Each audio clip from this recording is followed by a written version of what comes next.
Chuck Henry recently returned from some of the most severely affected areas in Africa and has tonight the first in a special series of reports. Chuck? Ron, first we should understand that there are 5 million refugees in Africa. We traveled there, we stayed with the people in their villages and their camps to experience some of the wonder and woe, some of the dignity and depression of people who are fighting to survive.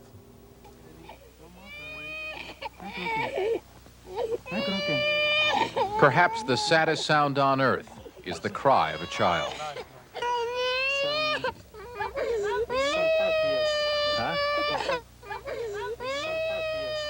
Half of the refugees on this planet, the forgotten people, are here in Africa. 60 million people suffer from malnutrition. The infant death rate reaches 60%. For those who do survive, life expectancy is 41 years, and the experts say that 55% of this continent will soon be barren desert. One relief worker here on the Horn of Africa perhaps described this place better than anyone when he said that it's not the end of the world, but you can see it from here. In order to get here, we use single-engine airplanes, four-wheel drive vehicles, and helicopters. All of this to document a way of life we had neither experienced nor imagined. Despite all that we read, all the preparations done before arriving in East Africa, there was no way that we could have been prepared for what we experienced in the remote village of Lokochokyo, a border settlement in northern Kenya, visited by only a few missionaries. Our arrival there late one afternoon was unplanned, and we were expected by no one. The runway was a clearing in the desert, and as our plane touched down, I noticed the dust from a jeep speeding toward us. The missionaries rushed to the plane, saying that our arrival had been the answer to their prayers. Here, in a camp of several thousand, was a young woman near death following a miscarriage. They saw our plane as a way of saving her life. All that you see is as it happened.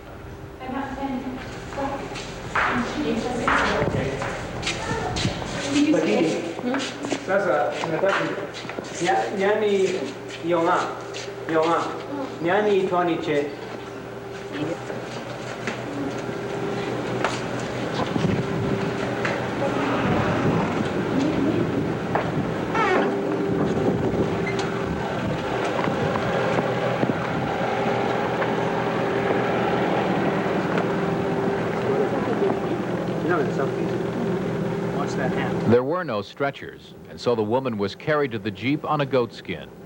She's almost gone, Rena. I know. Since she's here, she's like that. They did wait since Sunday. Huh? They did wait. They waited from Sunday. Before we could leave for the plane, we had to find the woman's sister. She would be needed at the hospital to give blood.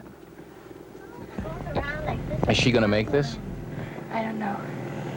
Because she had a miscarriage on Sunday. She had a miscarriage on Sunday, then what happened? And they said she didn't lose much blood, but I'm sure. Look at her. Oh. That should be pink, and it's white. How come here it is, what, Wednesday? She had the miscarriage on Sunday?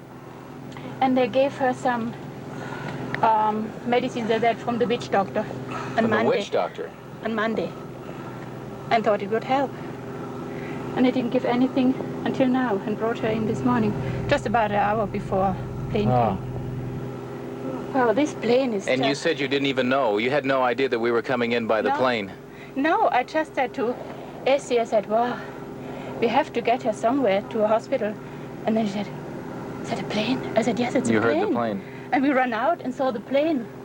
And she said, well, I didn't know there's a plane coming. We didn't know. So if our plane had not come in today, we would have driven there by car, but this is even would be worse. Might be too late. Yeah. Look at her.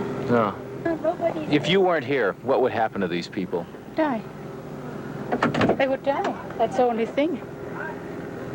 Or she might die anyhow, but many more would die.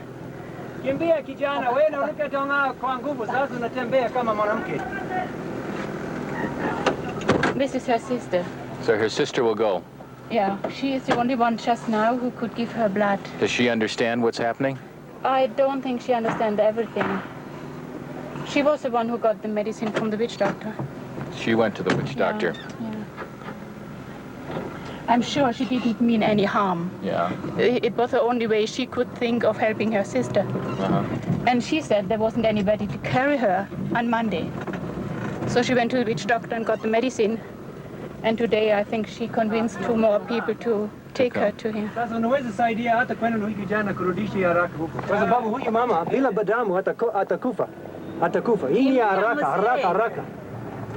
He's just drinking. What's that? He's drinking water? Yeah, probably.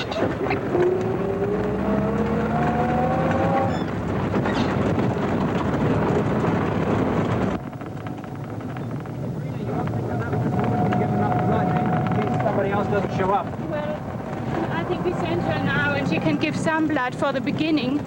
And if we find somebody else, I don't know, we should convince him to go down by car as soon as possible. I dare not to wait a half an hour. Right.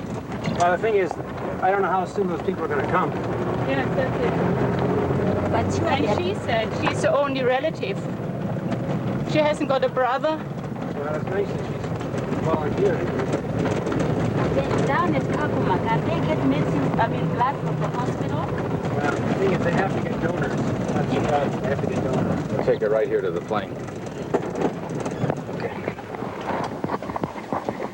As they refueled, we helped carry the woman onto the plane for the 40-minute trip we hoped would save her life.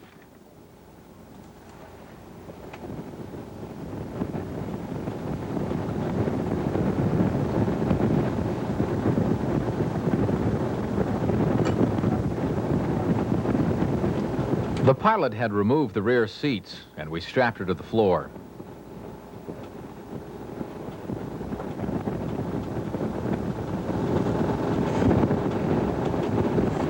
And now, when seconds were critical, a problem.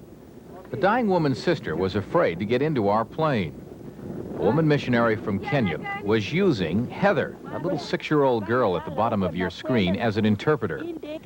Heather was born in East Africa and plays with the Turkana children. She was the only one who could speak both English and this native language fluently. She says she's afraid. With what? What is she afraid?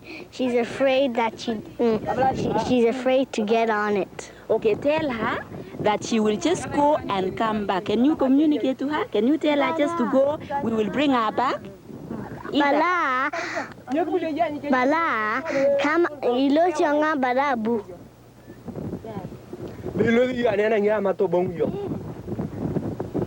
She said no? Tell her we will take her there and bring her back. Tell her the airplane is okay.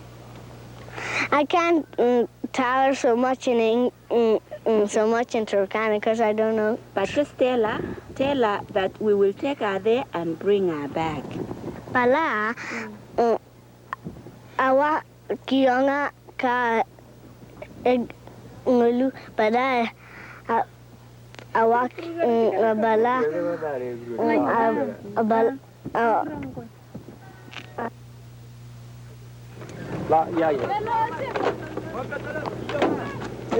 Are they relatives?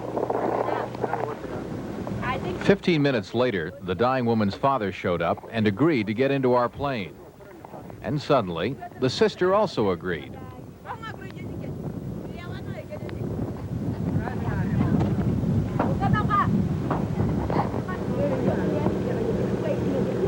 They had never been this close to an airplane. And so the idea of actually flying in one must have been terrifying.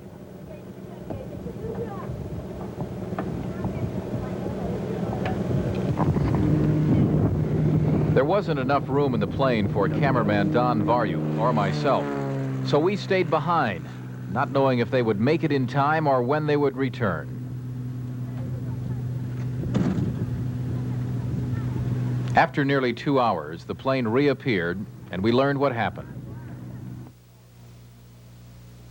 Well, she was all right for quite a time. I was happy because she still was breathing, and I thought she will make it. But she got slowly worse. And then I still hoped, of course, that we will make it. But then when we went down, she got, and it takes some time to go down, of course, and then she got, well, weaker and weaker and weaker. And when we really hit the ground, I thought she was just making the last breath, just that minute. Just as soon as you got... Yeah, down when we hit the ground. I watched her, but then we couldn't help her. So we got the doctor as soon as possible. There was just a car standing, and we sent them off to get the doctor, and she came, but she said she couldn't help. Did her sister realize what happened? I think she did, yes, but she didn't react. Not at all. She looked at her and didn't say a thing. But I think they are so used to tragedy, actually, here, these people. So many die. But the problem is so large. There are so many people. Oh, yeah. You were willing to say, well, take the plan, and you had to make with your plans for today. The pilot was willing to fly it. I was willing to go. Hospital is willing to pay. If they would only understand. It's an awful strain that you are not able to help these people. But then when I flew back now, I thought, well, at least I could show them something, that I care for them. If they only understand that we really care for them, even if we couldn't help her.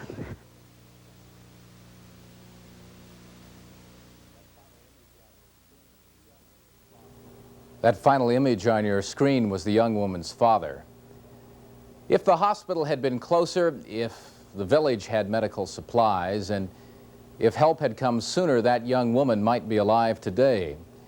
But on the Horn of Africa, those things that many of us take for granted are luxuries that those people know little about.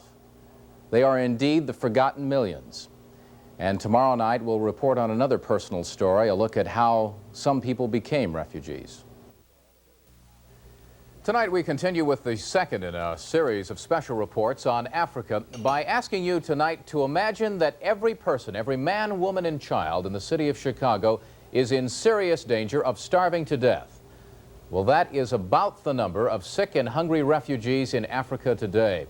Now you add to that figure another 60 million malnourished, and you begin to comprehend the scope of this problem.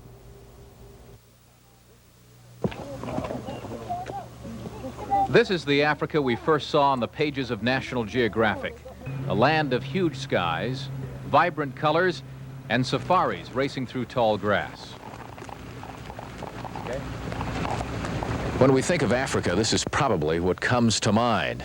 The vastness of the plains of Africa and the rich green land, and of course the wild animals that roam in Africa free. But today, in Kenya, in the national game park like this one, animals have become an endangered species. But there is also another endangered species in this part of the world, one that a lot of people haven't thought much about, and that is man. Wild animals get the attention of visitors and local governments that rely heavily on the tourist economy. But 5 million malnourished, disease-plagued humans remain the forgotten species. The human problem is one that even for tourists in Africa is far away.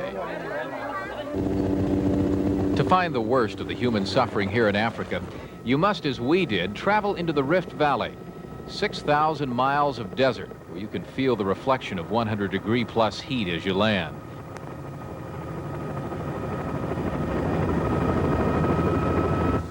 In this land, life has gone from uneasy to nearly impossible. Not only are the natives here faced with drought and malnutrition, they have also been displaced and murdered in wars they don't understand. The situation in the nation of Somalia on the Horn of Africa is typical. For 2 decades, the Somalis and neighboring Ethiopia have been fighting over a barren wasteland known as the Ogaden Desert. But in the late 70s, the balance of power here changed. Ethiopians began fighting with the aid of light-skinned Cubans, Russians, and East German troops. All of them armed with modern automatic weapons. The native Somalis have only spears and arrows. The result has been a human flood of refugees across the border into makeshift refugee camps, like this one at Las Dure, where vegetation and sanitation are almost non-existent. A second threat that these people face comes from nature. Right now we're standing in the middle of what should be a river, but as you can plainly see, it is nothing more than just a dried-up riverbed. Much of East Africa is bone dry.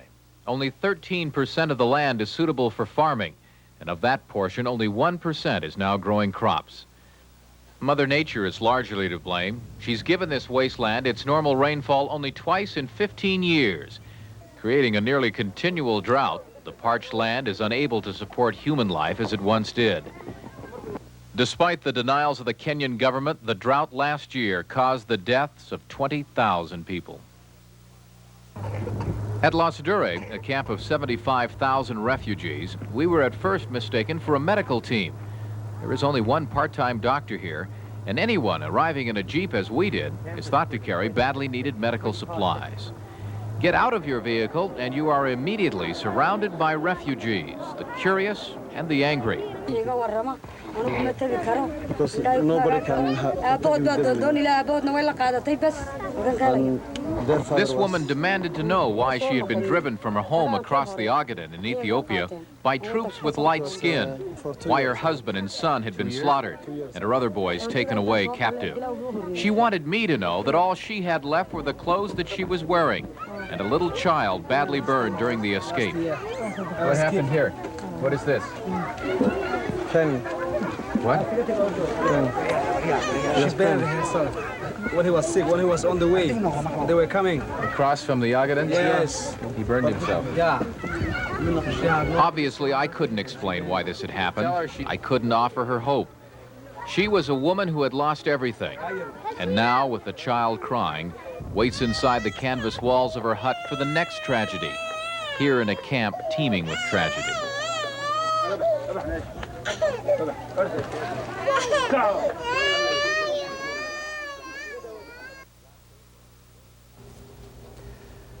Last April, a world conference on African refugees, like the one you just saw, was held in Geneva, Switzerland, and there the United States pledged $285 million in emergency relief.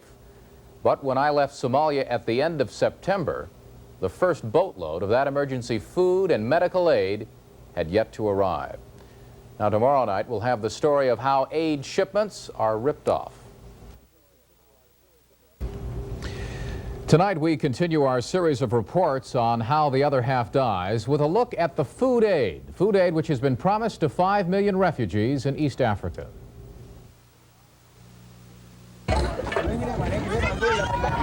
For these children in the northern Kenyan village of Kiwawa, there is more to the story than just numbers.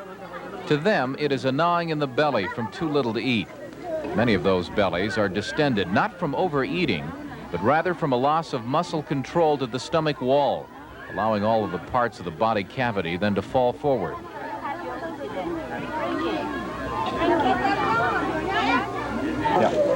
The women come to the camp at dawn. First ones in line for camp work will be the first ones to eat at one of just 4 weekly feedings. The diet here is relentlessly static. It's a hot, pulpy cornmeal mixture and cooked over an open fire. There is no meat, no milk, and no vegetables, and under the hot African sun, it dries out very quickly. This imbalance takes its toll. Even though women will give birth to an average of 8 children in their lifetime, here at Kiwawa, the infant mortality rate is 60%. This is little Djbouti. She's a little girl. She's 18 months old, and she has been through quite a lot. A few months back, she was choking on her own mucus. After that, she had a case of the whooping coughs. And before that, she was a case of starvation. She is typical of, well, hundreds of children that live in this village. You okay, Djbouti? Huh? You tired? Oh, here, let me put this down. You okay? Come here. You okay? Huh? This feeding center, such as it is surrounded by vines, sharp as barbed wire. Outside, the men of the tribe sit refusing any charity. They are fearful that it will sap their courage in the cattle raiding fights against their tribal enemies, the savage Karamojong, as they fight back and forth across the Ugandan border. To a Pokot man, his cattle are more important than his wife. Animals are the center of this society. Blood from their cattle is a part of their diet. Animals are used for clothing, to avert illness, to induce rain, to bless the crops, to make witchcraft ineffective, to cure barrenness, and they crown every social event. First is a man's cattle, second are his children, and third his wife.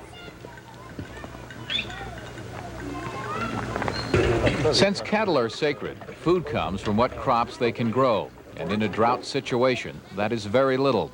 So these proud people have become dependent on the grain which is sent by relief agencies. Much of that food never gets this far. At the Las Dure refugee camp in Somalia, the camp commandant, who works for the government, told me that it was unscrupulous ship captains who divert food to other ports. But those who work for the private relief agencies say that the problem is internal. One missionary from the United States witnessed this scenario, which he told me was typical. Here on the Horn of Africa, a ship unloads at the Somali port of Berbera, and here 10% of the cargo was taken by the government. The rest of it was placed in storage. Then on the barren dirt road to Hargeisa, another 15% was taken by local tribesmen who insisted on their cut to allow passage. At Hargeisa, another 20% was lost to local merchants and bureaucrats. And in Hargeisa stores, we saw that shipping sacks clearly marked for refugee camps were being sold openly. And when that food aid, the food aid that couldn't be sold along the way, finally made it to the refugee settlement at Las Dure, the shipment was not enough. And the losers are always the same. Refugees, mostly women and children, helpless to fight corruption, war, and drought. For those of us who take for granted things like running water, food, and clothing, we should remember scenes like this.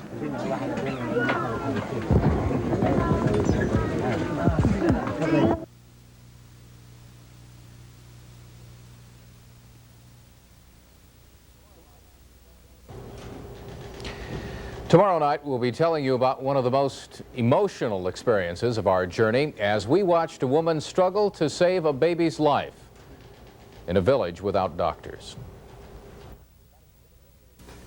In Chicago, emergency medical attention is only minutes away, but in the remote villages of drought-stricken East Africa, there are no emergency rooms. That is one of the reasons that 60% of the children born do not live to see their first birthday.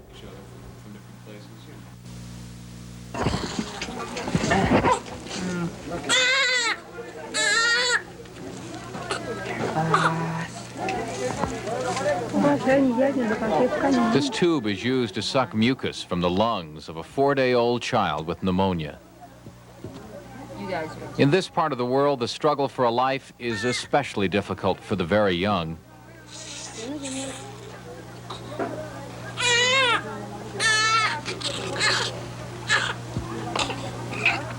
We watched as a Pokot mother brought her tiny child to a missionary nurse. And this newspaper-covered table, this single table, was the only medical facility for hundreds of miles. She has pneumonia. At home, she'd be in a neonatal intensive care unit. See the way she pulls her chest in with each breath? It means she's working with everything she's got to breathe. Her lips are purple. Her tongue's starting to get a little bit pink now that we've pulled the mucus out of her airway so she can move air in and out. And she's been crying, which makes her breathe more deeply. And that's helped a little lot, too. See, Mama keeps trying to pull the mucus out of her mouth. That helps a little bit, but it can't do everything to bring it up from down in. That's what we've gotten out of her. Really thick, goopy mucus. If you weren't here, what would happen to her? She'd die. She's so very tiny. I don't know at all if I can get an IV needle into there. On a 3-day-old baby, their veins are not much bigger than a good-sized sewing thread, but we gotta try. So that's one sick baby. Why hasn't she brought the baby again? She's not allowed to. Custom says new mothers do not go wandering around out in public. They stay home, shut in their house for some days after the baby is born. Neither do they drink water. Now, they can drink other things, but they can't drink water. Since everybody breastfeeds, and since the only readily available fluid is water, since there are no cows left here for milk, this is a great problem. Oh, about 2 more like that. Because you cannot make milk for your baby if you don't have water yourself. Okay. Hang on to this for me, please, Nora. Okay,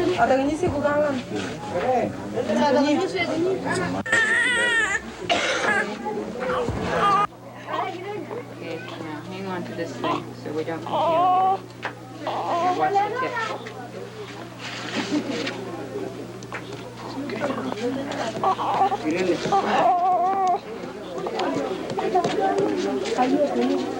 This is probably one of the jobs I like least.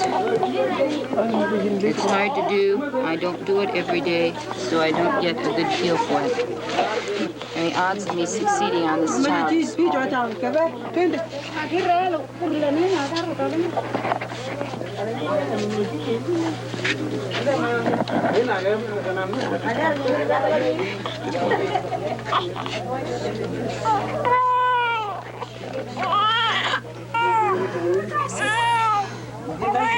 This Pokot mother has given birth 3 times previously, and in each case the child died from the same condition. But this was the first time that she had brought a child to the missionary nurse, and this time the tiny child lived.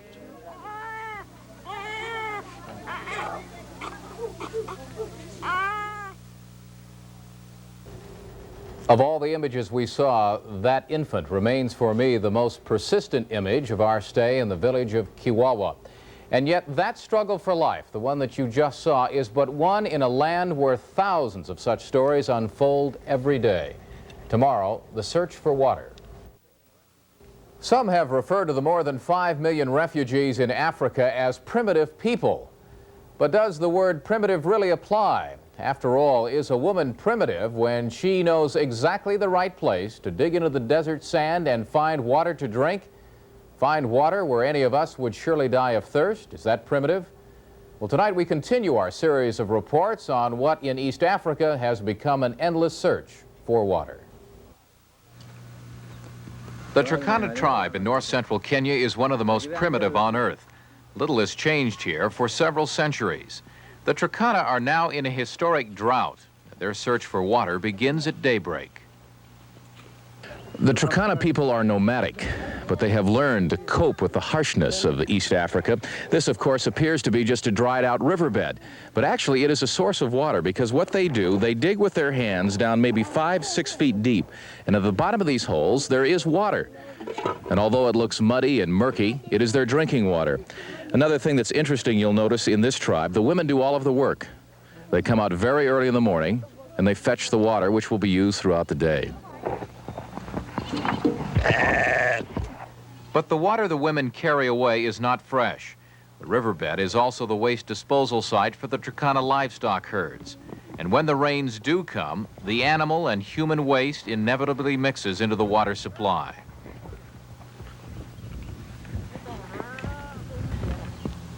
As we walked through the village of Lokachar, we stumbled upon what at first we feared was a dead child. But with urging, the child got up, his body fighting off the effects of malnutrition and disease. He had come the night before from the mountains with his mother and grandmother, and we were the first fair-skinned people that he had ever seen. And as we began to tape, he reacted quite normally. Tell me about him. This boy is staying around here with his grandparents. Oh, we scared him away. Huh? 5 years. In one village, hundreds of miles away, we found the first attempt by relief workers to overcome some of the effects of polluted water. 3 separate wells serving a population of over 5,000. Tribesmen now willingly come to the pump site twice a day, having finally overcome a universal complaint that to them, the fresh groundwater just doesn't taste good. The food, water, and medicine being supplied now by relief agencies and missionaries raises a rather unsettling question. In the words of Martin Getzendanner of UNICEF, a cure can only be brought about through long-term development rather than irregular doses of emergency aid. Eventually, the funds which supply aid to the refugees will end, and therefore it is necessary to teach these people self-sufficiency. And that's what a program like this is all about. Unfortunately, programs like this reach probably less than 1% of the population. Still, lessons are being learned. The production of goods, in itself a foreign concept, appears to be taking hold. The people are learning to make do with even drought-stricken crops. And in places, formal education, reading, is now spreading nearly as rapidly as disease once did. And despite all that the African refugees face, it is clear that there is one commodity that these people do not lack, and that is hope.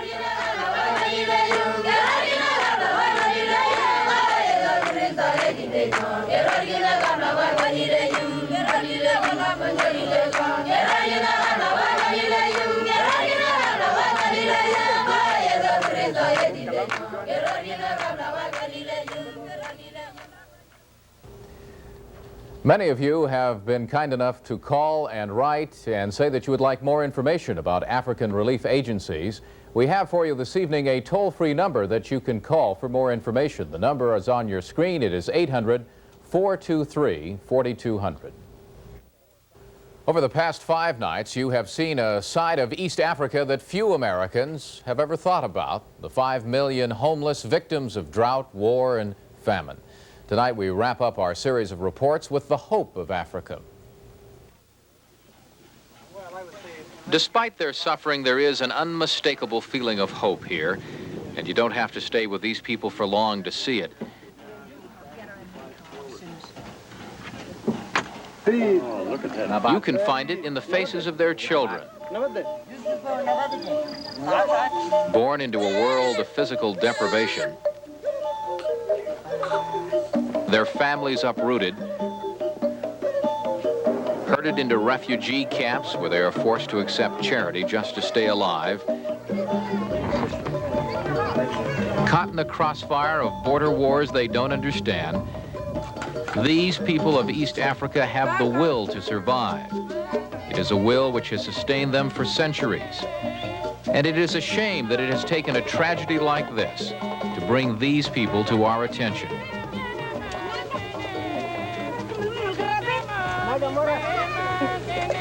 Because their courage, their persistence, and their determination to survive is something that we could apply in our own lives, in our own personal struggle with the economy, jobs, and social pressures.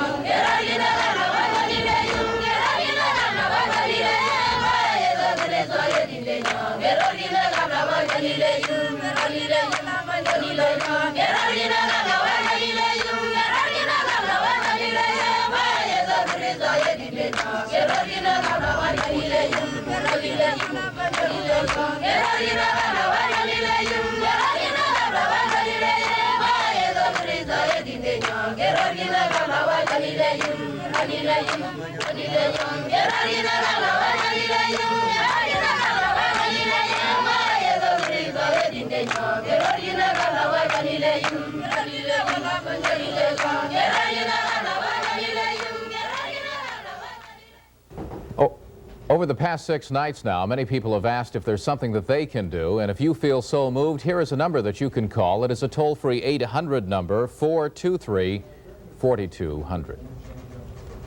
Chuck, there has been so much foreign help going into that area that you've been reporting on, but that foreign help has also changed the whole way these people live. From what you've seen, is this really going to help them long term? Well, that's one of the big questions that a lot of relief workers have out there. There is a very delicate balance in East Africa, and the fear is that these people will come to these refugee camps, they will get the free food and aid, what little there is, but then will not return to their nomadic existence. If that does not happen, there has been a survey done that within 20 years we will lose this valuable heritage, this valuable culture of these people who have survived in the harshest of all environments for thousands of years in a place called the Rift Valley, which archaeologists believe today is the cradle of civilization. So somehow there has to be a balance. There must be. Okay, very good series, Chuck. Thank you. Coming up next tonight on News Center 5, Lady Diana is a bit under the weather, but Jerry Taft is right on top of the weather scene, and he'll have the weekend weather forecast for us next.